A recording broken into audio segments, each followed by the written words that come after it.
Hey everybody, I have been getting a lot of questions about confidence intervals, what they mean, why we do them, where are they, how do we chart them, all sorts of things like this. So this particular video is only about confidence intervals, why we need them, what they mean, how to find them, how to chart them. As a disclaimer, this is a completely fake client, totally mock client. I made everything up for this particular client, so no violations here. I'm going to teach you how we're going to take that standard score. We're going to get those confidence intervals, how we're going to chart them. I'll show you on this particular one on the PLS 5. However, charting them is exactly the same on any test that you have. So it's not going to be different no matter what test you have. Okay, so confidence intervals basically say, I am, for this one, 95% confident that if I were to re-administer this exact test to this exact child, that they would get a score between 68 and 82. As you know, we have 90 or 95 on most tests that we have. And on the self, you can even do 68% confident. And basically, it's going to determine why would I pick 90 or 95 or 68. So I oftentimes use 95. That's the one that I use more often than not. So you'll see 95 here. And that's because I just like to be 95% sure instead of 90% sure. If I have a child who I feel like when I'm testing them, what they're giving me is like, I'm not really sure that this is really the true child based on what I know from the parent report, based on what I saw in my language sample, based on what I know from the child just in general. I'm not super sure that I'm really getting a true representation of this child. I'm really only 90% sure. And then really, if we have a kid who's very sleepy or really cranky or very highly dysregulated, either very excited dysregulated or very upset, negative behaviors dysregulated, I might go all the way down to the 68% if I feel like I'm not really getting the totality of who this child is. So that's why you might choose 90, 95, or 68. So that just says if I'm re-administering this test to this child again, I'm 95% sure that they would get a score between 68 and 82. These are standard scores. So I've already converted to the standard score and it's going to go here. So how did I find this? Let's do that first and then we'll plot it over here. So let's look at the PLS first because that is the PLS. So this particular child is 4 years and 4 months. We saw that right here, 4 years and 4 months. We want to make sure that we are at the right age. This is often one of the biggest mistakes I see people make is they don't pay attention to this. They get into the wrong age and then they're getting wrong scores. So this particular child, 4 years, 4 months. On auditory comprehension, she got a 73. So again, please make sure you're reading the tops of your charts. Auditory comprehension, her standard score was a 73. So I think I taught you this in another video, a little trick I learned in grad school. So this particular child, she got a standard score of 73. I'm going to use the confidence interval of 95. So again, you have 90 or 95. I use 95. So this is where I got the 68 to 82. For the PLS, it just gives you the range. You don't have to do any math. I'm going to show you 2 other tests where you have to do some simple math. But for the PLS, it's right here for you. So if, for instance, she would have gotten a 45, her confidence interval would be 87 to 102. But our kid got a 73 standard score. So a standard score of 73. Which corresponds with the raw score of 35. The PLS is very straightforward. Raw score, standard score, confidence intervals, and percentile ranks all together, which is amazing. So 68 to 62. The way that I'm going to chart that is right here in my auditory comprehension. I'm going to put 73.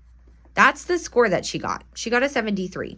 I'm going to plot it here. So you'll see here is 75. So just go down just a little bit, and I'm going to put a dot and say that's 73. That's the score that she got, but we have a confidence interval range from 68 to 82. So find 82, so about right here, and all the way down to 68. Sorry, a little bit challenging here. To 68, which would be about right here. And this is our confidence interval range. From 82 to 68 with our standard score being 73. So let's do it for expressive communication as well.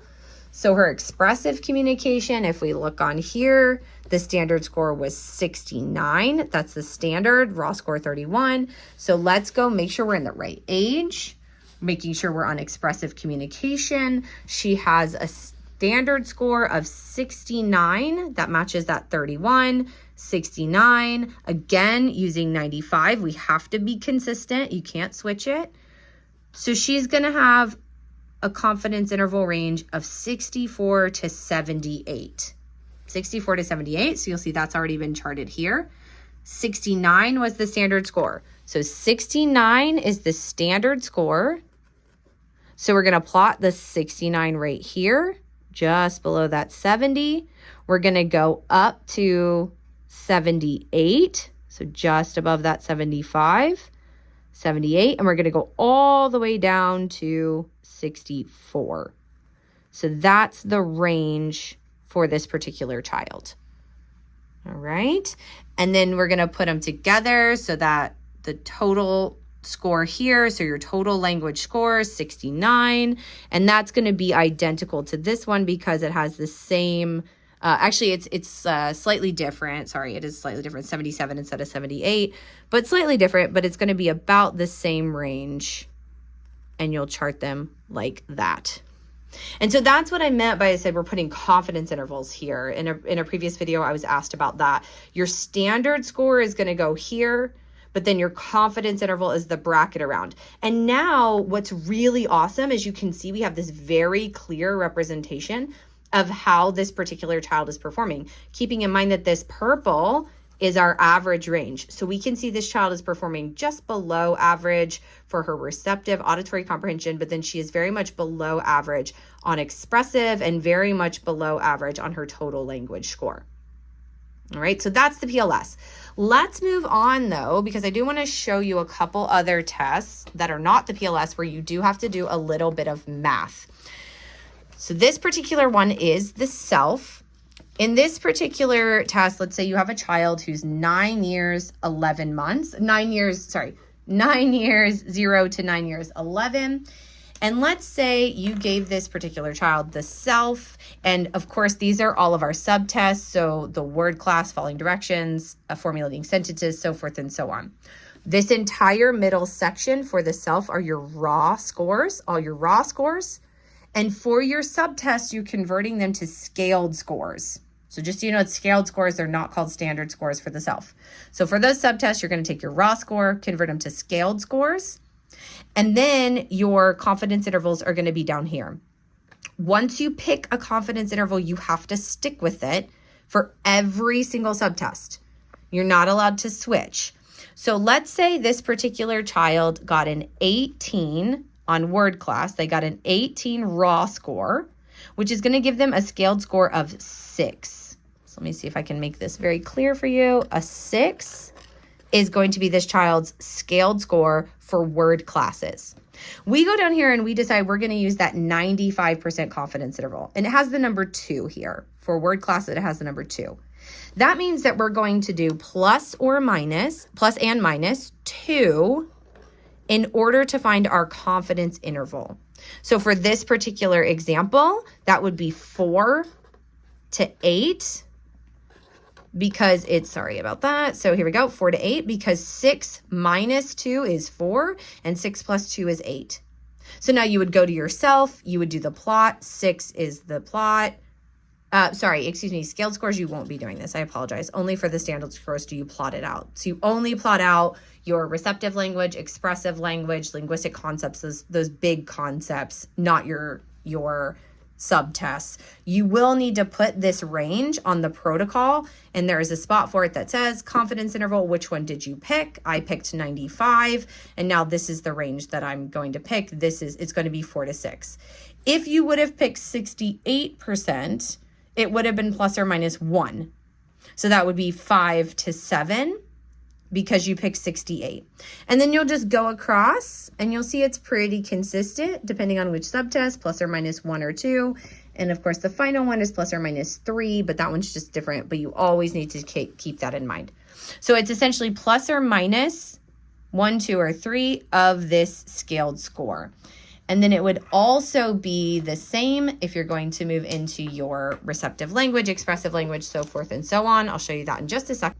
So if we move into the core language scores, so we've done the sum of those scaled scores. So you put all those scaled scores together, you do the math, and let's say this particular child gets a 25, which then we're going to move across here. So that core language or your index score is going to be 79. So they're called index scores from the scaled scores. So what you're going to do now is you take that particular number, you're going to look up here at the top of this chart now. So now we have the core language, receptive, expressive, linguistic content, and then the linguistic memory. So keeping these in mind that these are the big major parts of the test that are made up of those scaled scores from the subtests. You're going to pick, am I going to pick 68, 90, or 95? So if this particular child got that 25 was the sum of all the scaled scores that go into this particular section, that would give us a 79. And if again, we pick that 95, it would be plus or minus 5. So 79 plus or minus 5 if we pick 95, plus or minus 4 if we pick 90, plus or minus 3 if we pick 68. And these will be the scores that will go on the front of the protocol, like what we did on the PLS. So you would plot the 79, and then you would give the range of plus or minus 5, 4, or 3, depending on which percent you decided to pick. So I'm going to show you one more, the OPUS, just so I can show you another one that is really similar where you have to do the math again. So this would be a particular child who is 8-6 to 8-11. And let's say they get an OPUS ability score of 56. That would give them that standard score of 72. And then on this one, your confidence interval range is down here at the bottom. And 90% would be plus or minus 9. 95% would be plus or minus 10. So you would take that 72 plus or minus 9 or 10, and that would be your confidence interval range. So I hope you found that helpful. If you have any extra questions, please let me know. I'm happy to explain confidence intervals a little bit more. But hopefully looking at the OPUS, looking at the SELF, and looking at the PLS helped to kind of clarify the point, kind of where to find them, and then also how to chart them on a particular protocol so that if you recall, charting them on the protocol here. All right, hopefully that's helpful.